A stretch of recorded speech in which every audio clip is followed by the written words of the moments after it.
on tente de tout changer en même temps, ça fait qu'on se déconnecte complètement puis on perd de l'intérêt.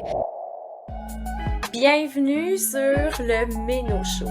Ce podcast est destiné aux femmes en préménopause, des femmes engagées dans leur bien-être, surtout pour celles qui ont envie de traverser cette phase sans perdre le contrôle sur leur corps, sur leur alimentation et sur leur vie. Ici, on va parler de conscience, d'inconscient, de bien-être, d'entraînement, d'alimentation, d'hormones, de tout pour vous, mesdames. Bienvenue sur le show. Bonjour, bienvenue sur le show. Je suis contente de vous retrouver ici aujourd'hui pour vous partager un nouvel épisode qui, je pense, va intéresser plusieurs femmes. Je vais vous parler du poids. Il y a une réelle problématique de poids à la préménopause et c'est intéressant de s'y attarder, de voir qu'est-ce qui se cache en arrière de tout ça.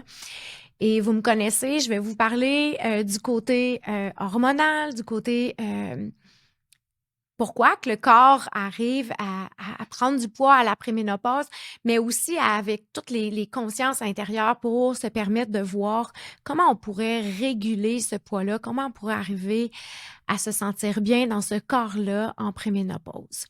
Donc, une chose importante à savoir, c'est que il y a différents facteurs qui influencent le poids à la préménopause. Donc, l'apport énergétique, c'est vraiment ce qui est le plus important. C'est-à-dire que ça reste un facteur clé dans la gestion du poids à la préménopause. Donc, si on ne prend pas conscience, je dirais, de l'apport énergétique, si on ne s'est jamais occupé vraiment de ce qu'on mange et tout ça, je pense que c'est une première chose à laquelle on peut porter attention. Et pas juste pour la gestion de poids, mais pour être en santé. Des organes qui baignent dans du gras ou dans une graisse viscérale, ça reste que ce sera jamais santé, peu importe. Donc, il faut vraiment s'attarder à ça. Pour la santé cardiovasculaire, pour vivre en santé, c'est vraiment important de s'occuper de cette partie-là. Et ce qui arrive, c'est qu'à la préménopause, ben oui, il y a la dépense énergétique, l'énergie joue vraiment beaucoup chez la femme parce que parfois le sommeil est perturbé, donc il y a un manque d'énergie, donc un manque d'intérêt à s'entraîner ou à aller bouger.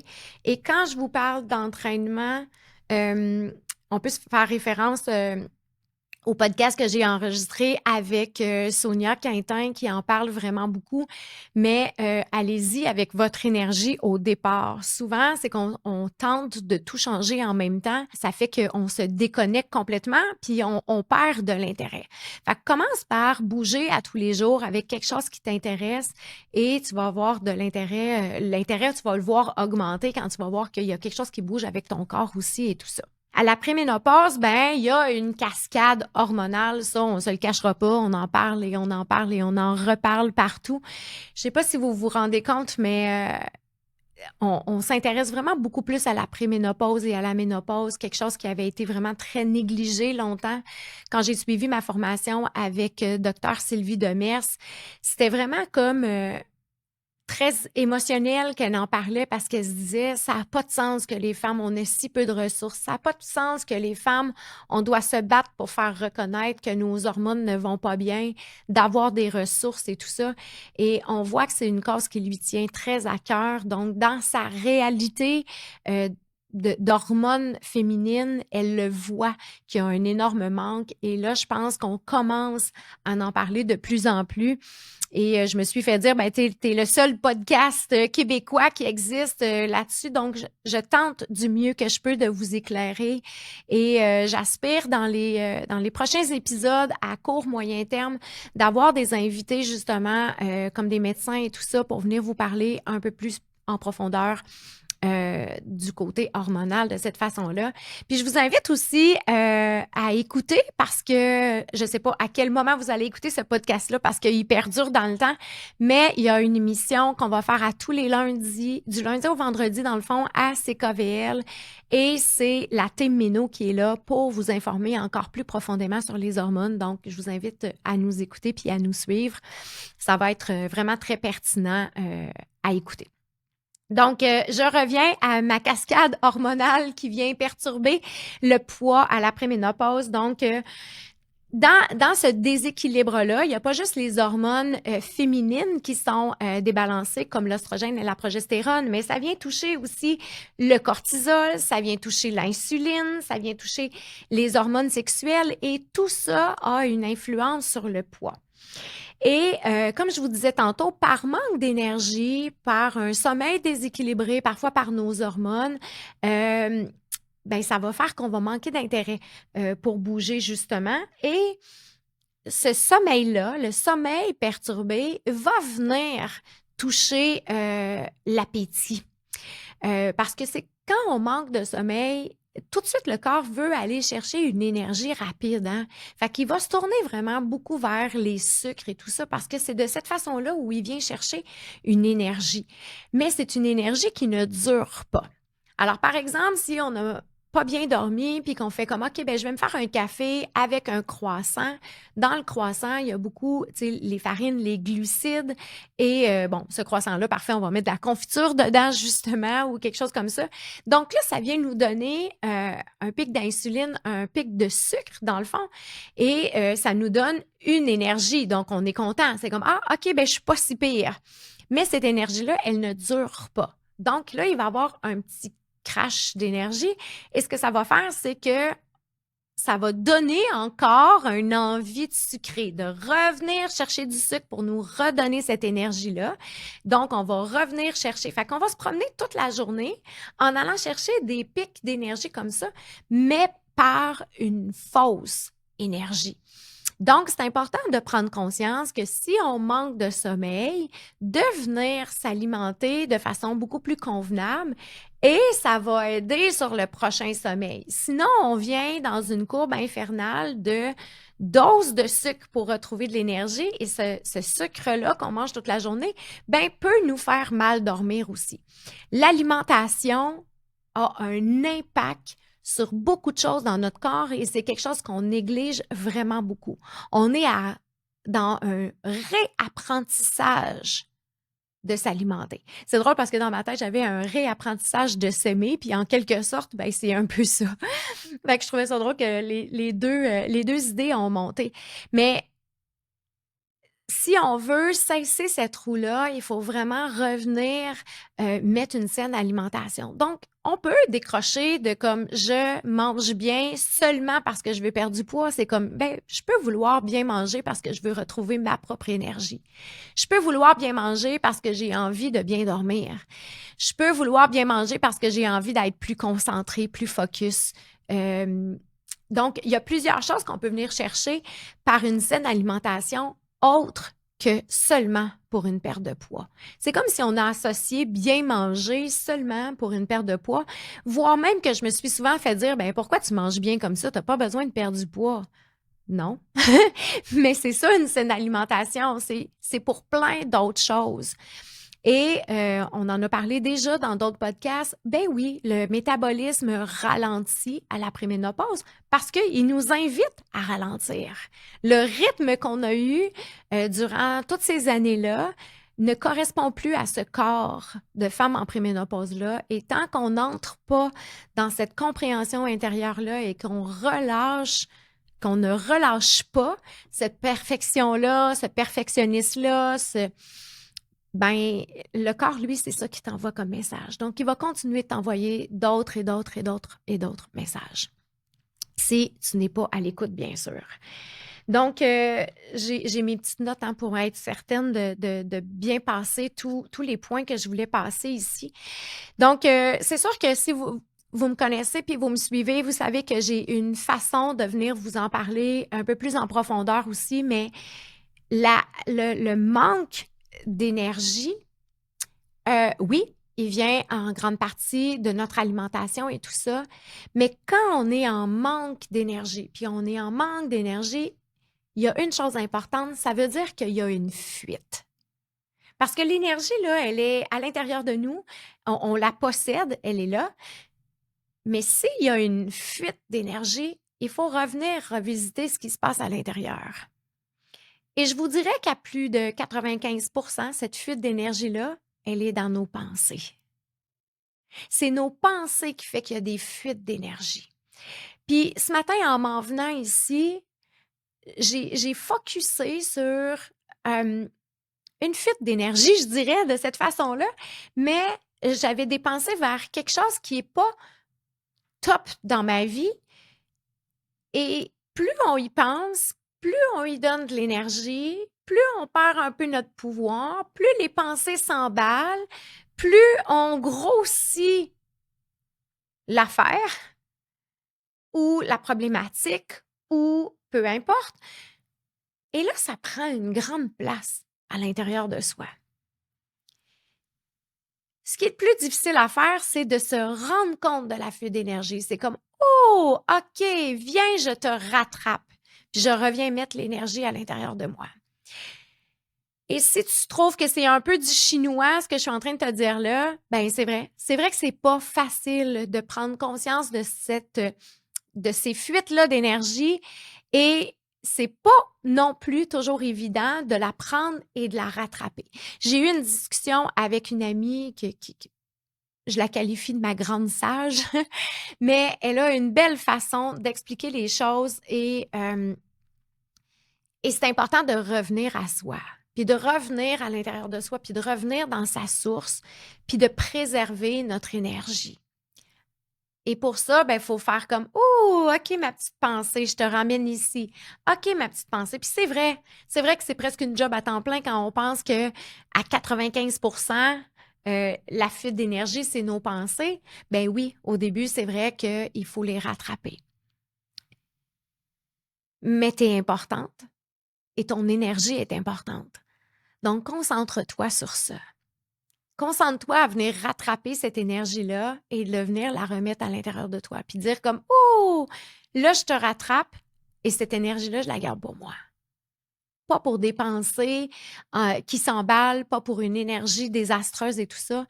Puis de rester concentré sur la gratitude. Tu sais, quand on s'emballe vers une énergie qui est plutôt négative, puis que là, on l'alimente et tout ça, puis de le prendre, de le revenir, puis faire comme, OK, tout est parfait. Regarde, on a ça, on a ça. Il y a de l'air, il y a du vent, il y a du soleil. On oublie, puis on laisse ces pensées-là s'emballer, puis aller un peu partout. Donc, reviens à toi. Fait que c'est important, ça, parce que c'est quelque chose qui est très, très, très grand chez les femmes en préménopause, c'est le manque d'énergie. Avant, j'avais plus d'énergie que ça. Qu'est-ce qui se passe et tout ça? Et étant donné que ton corps veut ralentir, puis il veut que tu sois bien, puis il veut... Tu sais, c'est comme un dernier stretch un peu après, hein? Tu sais, la préménopause, il y a quelque chose de nouveau, il y a un renouveau, il y a une renaissance à travers ça. Et si on reste dans nos vieux fonctionnements et dans nos vieux patterns, ben c'est sûr que c'est plus difficile et ça fonctionne moins bien. Alors, prends le temps de regarder ces pensées-là, prends le temps de les rattraper une par une, tu sais, puis de revenir toujours dans ton centre. Et de cette façon-là, tu vas garder vraiment beaucoup plus ton énergie à toi. Dans ma note, je dis que tu vas régler une très grande problématique, une grande part de ta problématique dans l'énergie parce que oui, si on pense qu'on perd de l'énergie, on a des fuites d'énergie qui est à 95% de nos pensées. Imagine quand on reprend moindrement le contrôle sur nos pensées, comment ça peut faire du bien à l'intérieur de soi. Alors, dans cette grande phase de transition-là, qui est très déstabilisante, c'est vrai que les pensées peuvent être vraiment très, très affectées. N'hésite pas à consulter aussi. N'hésite pas à trouver quelqu'un de confiance pour te confier. Et ça peut être une amie de confiance et ça peut être un professionnel aussi qui parfois a des idées ou une façon d'écouter qui est plus neutre parce qu'il faut faire attention aux gens à qui on se confie, qui vont peut-être teinter aussi nos choix, nos décisions et tout ça. Et tu es la seule grande puissante de ton pouvoir de décision puis ton pouvoir de revenir à l'intérieur de toi. Donc, si tu as besoin de parler, si tu as besoin de te confier, donc soit que c'est vraiment une personne de confiance et que tu sais que son opinion va être impartiale, qu'il va plus t'écouter, dans le fond, pour que tu puisses te libérer. Sinon, en effet, il y a des professionnels qui sont là pour toi pour pouvoir t'aider et te libérer. Et parfois, c'est important de revenir voir comme, mais pourquoi j'ai ce système de pensée-là? C'est quoi la valeur que j'ai à garder ces pensées-là qui sont peut-être pas élevantes? J'allais dire, tu sais, dénigrantes, rabaissantes, dévalorisantes, mais juste qui sont pas élevantes. Fait que c'est un système de pensée à transformer et vous savez comment j'aime l'hypnose et comment on peut transformer rapidement nos pensées par rapport à ça. Donc, voilà, c'est ce que je voulais vous dire par rapport à ces pensées-là. Et les fuites d'énergie, la fatigue, les hormones qui sont déstabilisées, le cortisol. Le cortisol, c'est une hormone qui est vraiment très touchée. C'est l'hormone du stress, puis elle est impliquée vraiment beaucoup dans la préménopause. Et juste qu'on sente ce déstabilisement-là à l'intérieur de soi, souvent le cortisol vient d'être atteint. Et quand le cortisol est déstabilisé, ce stress-là, il va avoir une influence sur notre appétit aussi. Donc, c'est vraiment important de voir et d'observer et ça demande une grande présence à soi. C'est comme, hey, on dirait que j'ai beaucoup plus faim. OK, parfait, qu'est-ce qui se passe? On dirait que j'ai beaucoup plus d'envie de sucrer. OK, parfait, qu'est-ce qui se passe? Ce qui arrive et ce qu'on est habitué, c'est de se laisser mener par l'extérieur. C'est comme j'ai vraiment plein d'envie de sucrer, puis c'est comme si on devient possédé par cette énergie-là, puis on oublie qu'on peut reprendre le contrôle sur tout ça. Fait que, dans le fond, de juste prendre un step back et de se regarder et de s'observer, c'est comme, hey, attends, c'est vrai, ça fait quelques jours que j'ai vraiment plus d'envie sucrée. Ah, ça fait vraiment quelques jours qu'on dirait j'ai vraiment beaucoup faim. Donc, c'est de revenir voir ça. Alors, avoir plus d'appétit, d'écouter cet appétit-là et de la nourrir de façon saine et équilibrée, c'est parfait. Tu es en train d'écouter les réels besoins de ton corps. J'ai un autre épisode de podcast qui s'en vient à ce sujet-là, de comment mieux écouter les signes de son corps. Et le stress et le cortisol fonctionnent vraiment beaucoup avec le système interne. C'est-à-dire que si ton intérieur fonctionne encore à partir de te prouver, de performer, d'être dans la perfection, ça se peut que ça ne résonne plus avec ce que la vie veut pour toi. Donc, toi, si tu continues, puis tu continues, puis tu continues, là, tu viens créer un stress à ton corps et là, tu viens toucher l'hormone du cortisol. Et une fois qu'elle est touchée, ça peut avoir un grand impact autour de toi, dans ton corps et dans ta vie. Et au niveau hormonal et au niveau de ton poids aussi. Parce qu'à la base, ce qu'on veut, c'est devenir le plus possible aider et soutenir le poids à la préménopause. Donc, si on ne veut pas ça, il faut revenir dans notre système interne. Et malheureusement, ce n'est pas quelque chose qu'on nous a appris vraiment à revenir dans ce système interne-là. Mais je vous dirais que c'est comme ça que j'ai libéré les 15 livres que j'avais pris dans le début de ma préménopause. Parce que je ne comprenais rien, moi non plus. Je vous l'ai déjà dit dans un premier podcast comment la vague m'est arrivée et j'avais déjà un beau lifestyle, j'avais déjà une saine alimentation, je m'entraînais beaucoup, mais mon corps, il ne voulait plus de cette performance-là, il voulait me sortir de ça. Donc, je n'ai pas changé nécessairement mon alimentation ou je ne suis pas entrée dans une alimentation drastique. Au contraire, je me suis autorisé plus de liberté. Parce qu'en étant dans la performance et dans la perfection, j'avais une alimentation qui était très, très sur la coche, qui était encore très près de ce qui était dans le fitness et tout ça. Puis je me permettais pas beaucoup de liberté et tout ça. Puis, oh mon Dieu, le corps veut tellement de liberté à la préménopause et il veut une liberté intérieure. Alors, plus tu es rigide, plus tu es dans la perfection, plus tu es dans les performances, moins il coopère. Alors, de revisiter ton système interne, c'est vraiment quelque chose qui est hyper important. Donc, reviens à l'intérieur de toi, reviens régler ce système interne-là et tu vas aider ton stress, tu vas aider ton cortisol, tu vas aider une tonne de choses pour juste plus de bien-être. Fait que ce qu'on essaie de faire, les femmes, en préménopause, c'est « Oh, je ne vais pas prendre du poids. Qu'est-ce que je peux faire de plus? » Combien de femmes sont dans mon bureau puis c'est comme je sais pas qu'est-ce que je peux faire de plus. Je sais pas qu'est-ce que je peux améliorer de plus. Je sais pas qu'est-ce que je pourrais manger de moins et tout ça. C'est ça, t'as pas rien à faire à ce niveau-là, probablement. Ce que tu as à faire, c'est de régler ton système interne. Reviens visiter tes pensées. Reviens visiter la façon que tu es puis que tu veux être toujours bonne puis tu veux toujours être la meilleure et ton corps en veut juste plus de ça. Il veut être libre. Donc, à ce moment-là, j'ai libéré un beau 15 livres et maintenant, je suis dans une alimentation qui est complètement libre. Je me sens bien. Je mange comme il faut. Je sais qu'est-ce que mon corps a besoin, mais je le laisse libre. Et cette liberté-là a été vraiment a activé quelque chose de vraiment très beau à l'intérieur de moi. Fait que si tu te promènes sur mes réseaux sociaux et que tu vois les avant-après, il y a quelque chose qui est très beau et est très significatif à ce niveau-là. Donc, reviens visiter tout ton système interne, toutes tes pensées. Si ton corps est toujours dans le stress et dans le tapis, viens régler ça.